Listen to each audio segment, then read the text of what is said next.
So welcome everyone. Logic programming in Python. Well, you may not be aware of it, but you are probably already doing some logic programming in Python. Because whenever you access a relational database using SQL, you are using a language SQL, which is in many ways a logic programming language. So you feel at home here. But of course, the purpose of this presentation is not to talk about SQL, but logic programming in the wider context. Not just on databases. Next. Yes.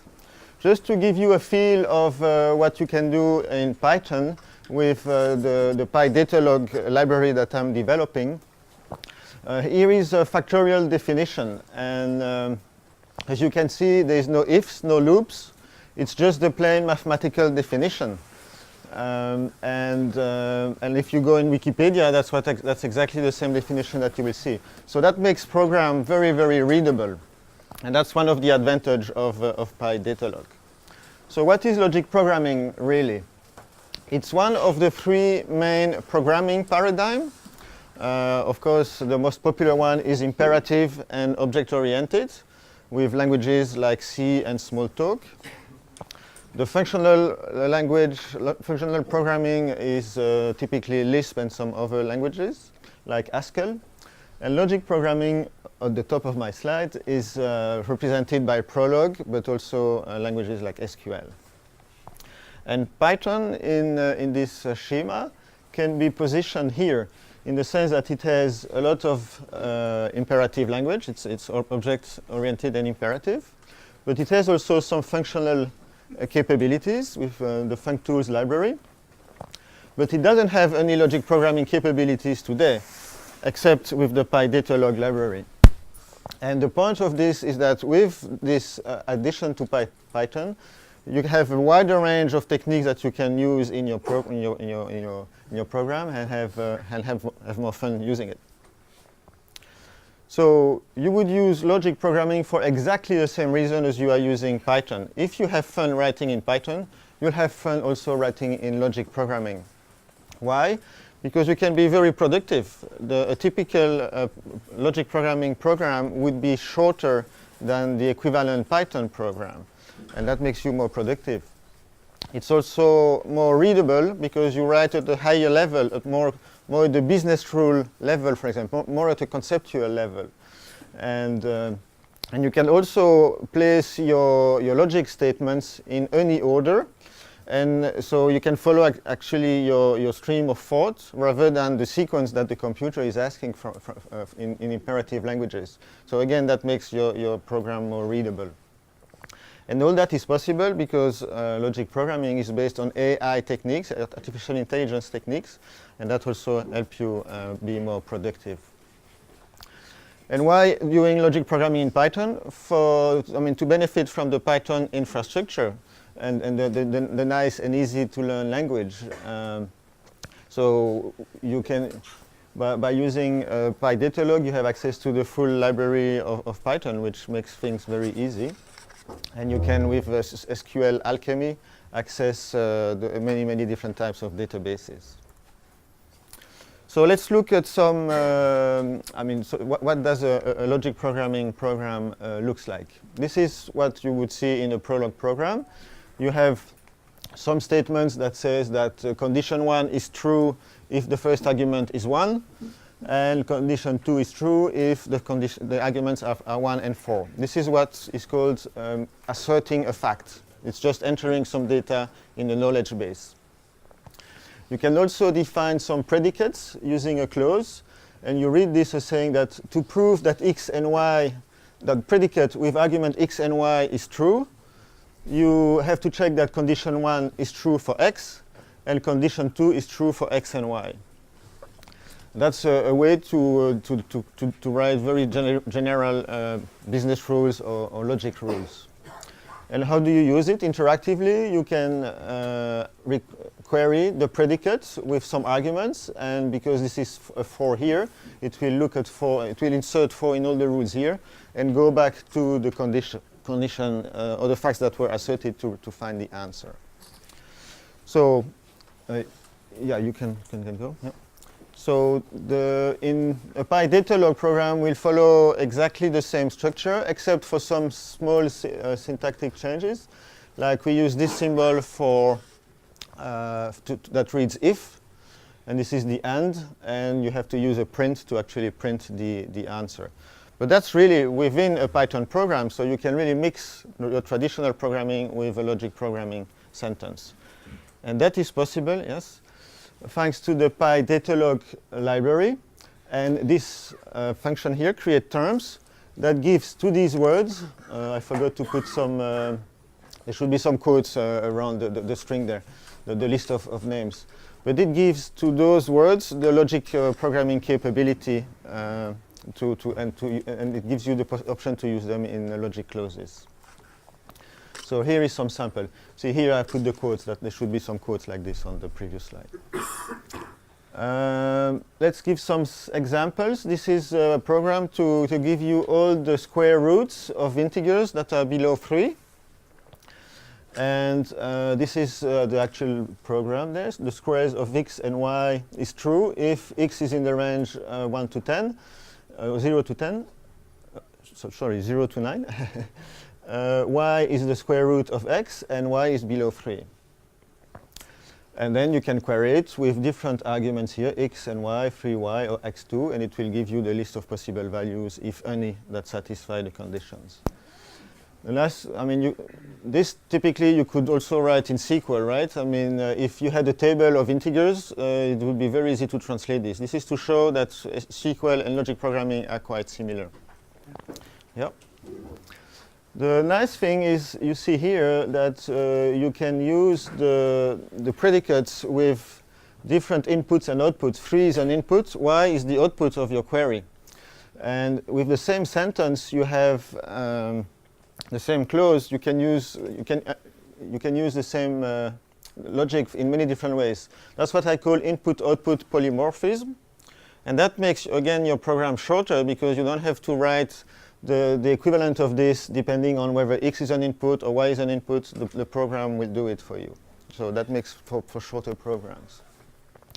You can also recognize here that this is typically a loop. That would be a calculation. This is a test. So with this, you have the basic of any language. So you can, although they look the same in the way they are presented, they actually do very different things in the background. But the syntax is very, very simple. And then the last thing about this small example is that I'm using the square root function from the math library. So you have to declare it with this function to give it the magic capability of logic programming, but then you can use it in a logic clause, and so you really have batteries included there. One thing to comment here is that this actually does not work today with PyDatalog, but will come later when we'll have an equation solver, because when you try to resolve this using that clause, you see that y is 2, and you are looking for the x that is corresponding to that. Today, PyDatalog doesn't know that the square root is the inverse of the square, and so, but that will come later. It can be later developed. So let's go back to the factorial example. First note is that if the x is 2 times x is actually equivalent to this if you want to have the traditional logic programming presentation. So it's you see the if here, and that's the definition. So it's a shorthand notation, but that's very convenient. These functions only return one value, so they work very much like a dictionary, except that it's dynamic because it's calculating things rather than just looking at it from a database. Such functions can appear in an expression. That's what you see here. The factorial is on the left, but also on the right of the first assignment. And the resolution starts with the latest clause, that is factorial, the 1 is 1. And it stops on the first answer. So that's how you avoid having ifs, because by looping through recursively to the factorials, at some point it will stop when it arrives at factorial the 1 is 1. You can look also on the website. There are support for aggregate functions, so you can write clauses to calculate some minimums, the length of a list, etc. Here is a somewhat more complicated example. It calculates the solution to the 8-queen problem in a very efficient manner. And I won't go into the details of it. I'll just point some elements. Here, this is the function that checks whether a queen attacks another queen, and there are 3 calculations. The point is that the calculations, the result of the calculations are memoized. They are stored in memory, so that whenever the engine needs to check whether this query is, this predicate is true, it will just look up in his knowledge base rather than calculate it again. So that makes program faster, but it also helps avoid infinite loop in a recursive program. For example, when you are traversing a graph, you may have loops. Thanks to that, you avoid your program looping indefinitely, which is quite convenient. Another point is that you see here that the query includes a tuple of variables. And you can just slice it using the traditional Python notation, so that gives you a lot of options on manipulating data structures. Finally, you can also mix in PyDatalog capability into one of your class. This is just an employee class with 2 attributes, like salary. And using a prefixed function like this, with employee.salary, the x is y, you can do also queries on regular Python classes, or actually even databases, because it's the same principle. So that's already quite a lot of features, but there are some more. Like it runs on PyPy, so that it can be compiled and run pretty quickly. It runs also on Python 2.7. I should put 2.7 there, and Python 3.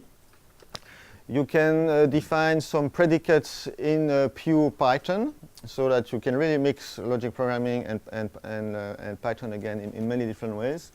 And the advantage of writing some predicates definition in Python is that then you can use that to do some IOs, to look for read files or whatever. And also for performance reason, you may want at some point to improve the speed of your program by writing things in Python, in pure Python. It is thread safe, so you can use it in a logic in a web framework that uses multi-threading. And it's multimodal, so you can switch from one logic model to another. I'm not sure whether there's a lot of applications, but who knows. So applications. This table shows the core technology in the library, the benefit that they bring, and typical applications for it. Go quickly over it. So there is an intelligent resolution algorithm to resolve the queries by looking at all the logic clauses. And so you don't need to define the sequence of steps to do it. That brings benefits like a spreadsheet type of programming, very quick type of programming. And that can be used to develop expert systems for many types of applications in ERP system, like for a pricing engine, but also in intelligent agents or robot controls, etc. Another technology is the input-output polymorphism that I mentioned. That help maximize code reuse, and it can be used for cross-database queries, for data integration, and in general, it makes programming faster. And then the intermediate results are memoized, so that helps in speed and infinite loop. Big applications are recursive algorithms on tree and graph structures. Code analysis may be an interesting topic to look at it, to do some static analysis of source code. Yeah. Yep. So it's already, go back one slide, yeah. Forgot to mention that I got a mail from someone at AirSage who is using it for big data application, and he said he had much fun using it. So, and I'm also using it at work whenever I can. So, But there are still things that can be done, of course. I mentioned the equation solver. Today, it's not possible to write this because of the way the engine is done, but that would not be too difficult to do. And then you would have really a nice equation solver that would extend the use of the logic clause that you define. Then I mentioned that logic programming has many relations to relational databases. There are things that are done on relational databases that could also be done on the logic programming library, like the concept of transactions. It would be nice, for example, to be able to assert new facts in the knowledge base of PyDatalog and try to see if there are some conflicting clauses there, and if there are, be able to roll back the transaction and retract the facts that you tried to assert. To do that validation of the data, it would be nice also to have logic clauses that would not look at the full database, but just at the data that you add, so on an incremental basis. It would be nice to be able also to define triggers like you have on the database. Whenever something happens in the data, then I would like to have some actions to be done. That's not done today. The memoization of results, these last two are more on the performance side. The memoization of results today is done query per query. So when you do another query, it doesn't know anything about what the previous query did. Within a transaction, you could improve speed by keeping previous results and instead of calculating them again. Also, when you access the relational database through PyDatalog, you actually do, whenever you do, it does it in pieces.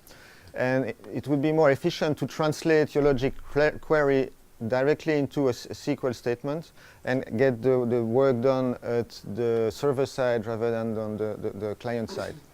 The reason is that, of course, relational databases have been optimized for many, many years, and it would be a good idea to use that processing.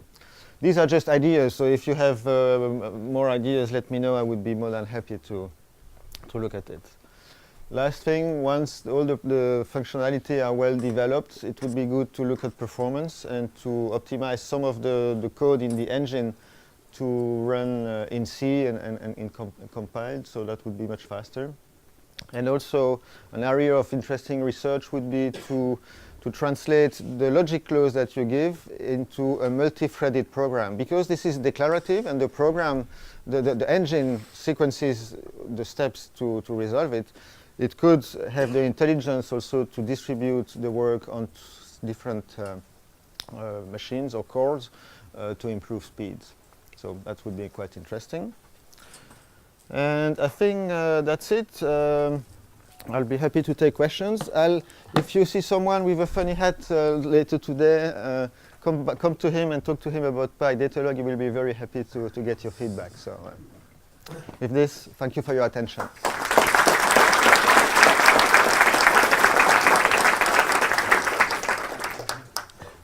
Any questions?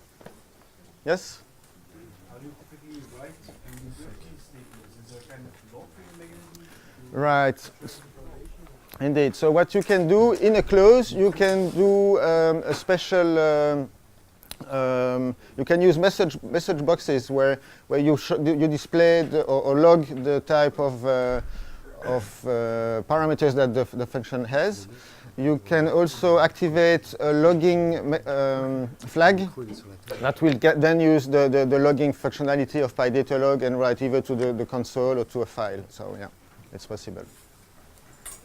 Do you have backtracking capabilities? How does it work, like in Prolog, when you want to calculate all the answers for... Right, exactly. It's looking at all the possible answers that satisfy the conditions going through all the clauses. Yes, yeah.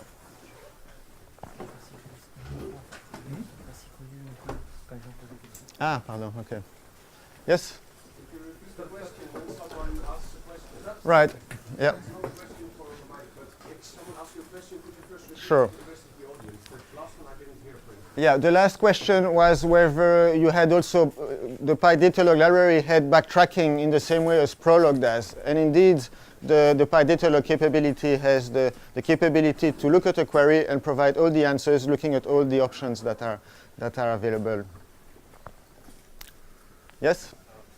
So, do you think that the logic programming can completely replace the imperative programming in case of Python with PyDatalog, or is it more like using it in a hybrid? I think it's in hybrid type of mode because Datalog is not full Turing-complete language. So there are things that are more difficult to do in Datalog than others. But in all the other areas, Datalog can be quite beneficial compared to Python. So also in terms of performance, of course, Python will be faster today than what PyDatalog can ever go. And so I see really a complementarity between the three. And that's why I wanted to embed logic programming within Python rather than make a separate language. One question. Did I understand it right that I can do things like give PyDatalog a set of values, a set of rules, and can it infer the database? So pretty much flipping it backwards. So instead of finding data from a database, I give it a value and it finds the database.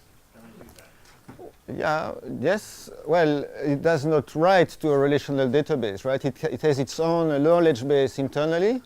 But you can look at it really as a database. Indeed, you put facts in it. You put rules that would be similar to views on an Oracle database, and then you write query statements to get the data out of it. That's how quite smart. So it's very close to a database. Yes. All right. Don't forget, if you want to talk to me later, I'll be happy to. Thank you.